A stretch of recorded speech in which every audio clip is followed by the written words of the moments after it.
All right. Now, between the last time I broadcast some videos and now, there's been a little thing called the NDAA, or National Defense Authorization Act.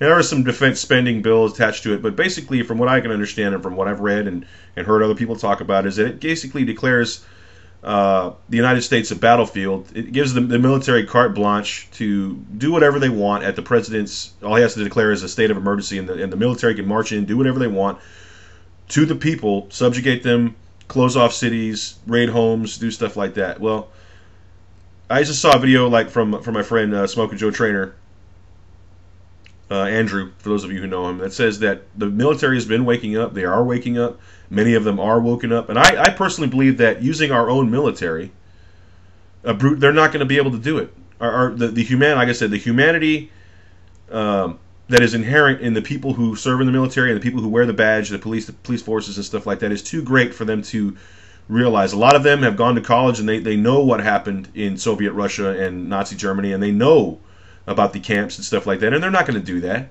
They're not going to do that. Now, the government thinks that they will. They think that they're so indoctrinated and that they have America so fucking brainwashed with this war on terror bullshit that people will just fucking swallow this fucking nugget whole. You know what I mean? They will swallow this fucking nugget whole and they'll be like, oh, we're under terrorist attack and terrorist this, and a dirty bomb just went off in Chicago and this and that and blah, blah, blah. We got to march the army out and this and that, and we got to, you know, if you've ever seen the movie The Siege, if you've ever, this is exactly what I'm talking about. This leads up to what I'm talking about, The Siege.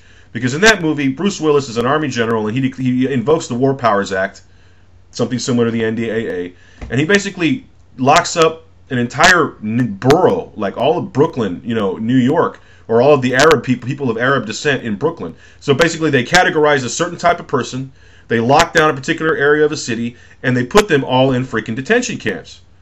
But the people of New York went fucking nuts. They started protesting. They started doing this. Even cops within like the New York area were saying, no, this is not right. Denzel Washington, the character, being like that. Now, this is a work of fiction, but it was probably one of the most realistic portrayals of what could happen that I've ever seen.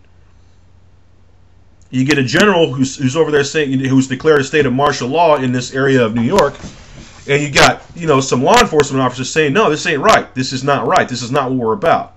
You know what I mean? You know, let us do our job. Let us find out who these terrorists are, and without having to lock down an entire city.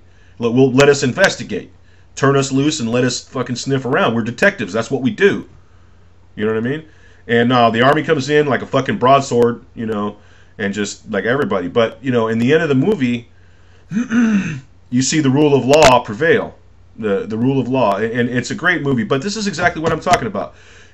For if they decide to march like Northcom, Army North, if they decide to march them onto a city, like say, just use for instance Chicago, the moment, and there will be violence that ensues as a result of that, because protesters and citizens are they're not gonna put up with that, you know, and there will be an unarmed person getting their head bashed in by a rifle butt, or they're getting kicked down or something like that by a soldier who's at a loss for what else to do.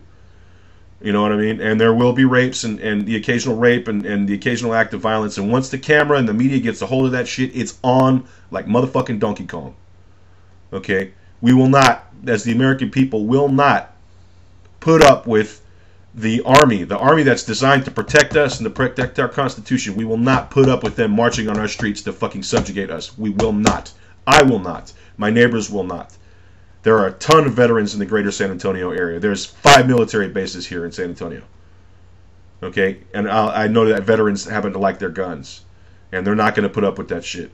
Imagine what it would feel like for a platoon of soldiers to march through a neighborhood seeing nothing but American flags on the front doorsteps of the neighborhood. You know, flying out like the one I've got. Flying out front. Imagine how demoralizing it would be. I got to go kick this guy's door in. He's got an American flag. I got to go kick his door in, take his gun, and if he resists, I'm going to shoot him? Fuck no. And if you've ever bothered to talk with any of your police officers, your local police officers, they're just people. They're human beings. Probably go to the same church that you do. Will strike up a conversation with you about light subjects and stuff. They're human beings. They're not a fucking robot in a uniform. That's not what they are. You got to realize the humanity within these elements. The soldiers who are just... There were soldiers who... Like, literally, they get home from Afghanistan or they get home from Iraq and they kiss the ground. That is a very human response of a person with a soul and a heartbeat. who loves his country, and they're not going to fucking do this to their people. Okay, and I think the government knows this. I agree with Andrew. The government knows full well that they do not have total control of the military or the police forces over the United States.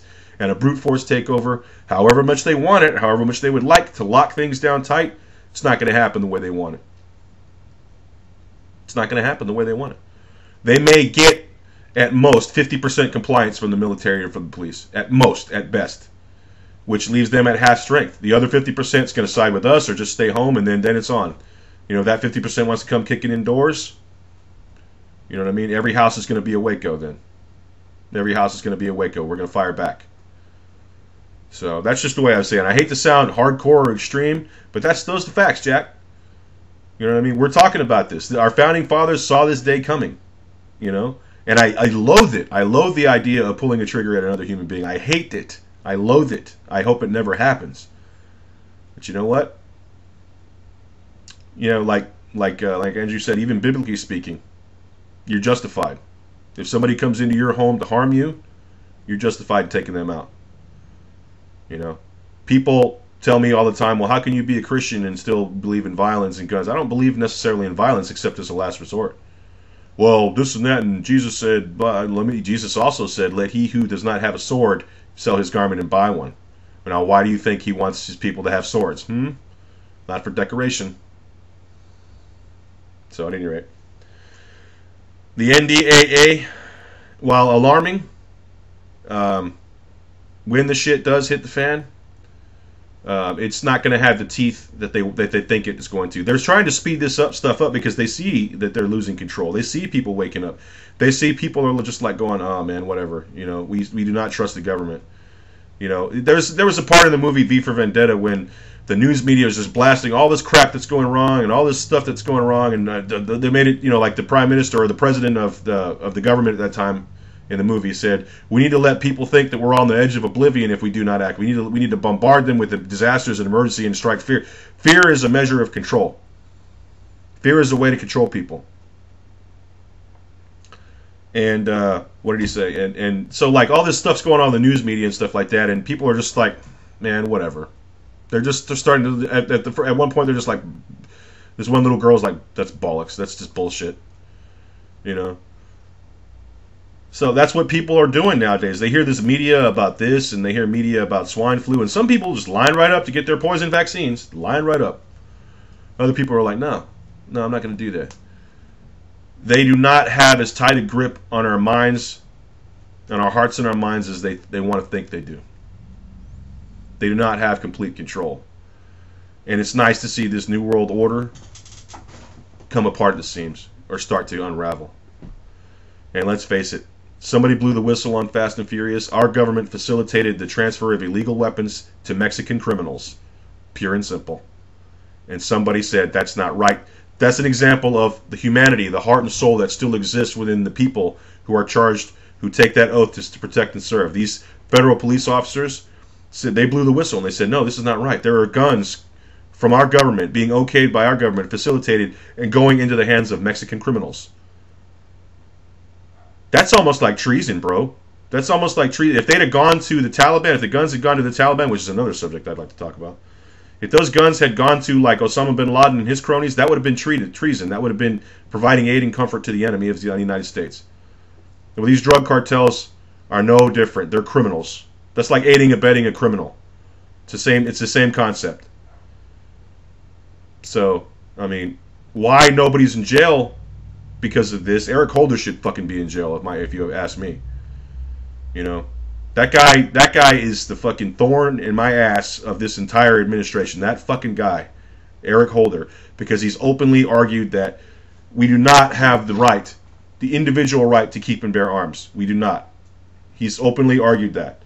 Well, I don't know what kind of a fucking piece of shit communist you got to be to believe that shit, but he obviously believes it, and he obviously wants to disarm America. Well, good fucking luck. At any rate, that's all I got. NDAA, while it may seem bothersome and fearsome, it'll fly apart at the seams when the shit finally does hit the fan. There's too many veterans and cops who are still human beings that they won't follow that orders, who still have moral compasses and consciences. All right. God save the Republic.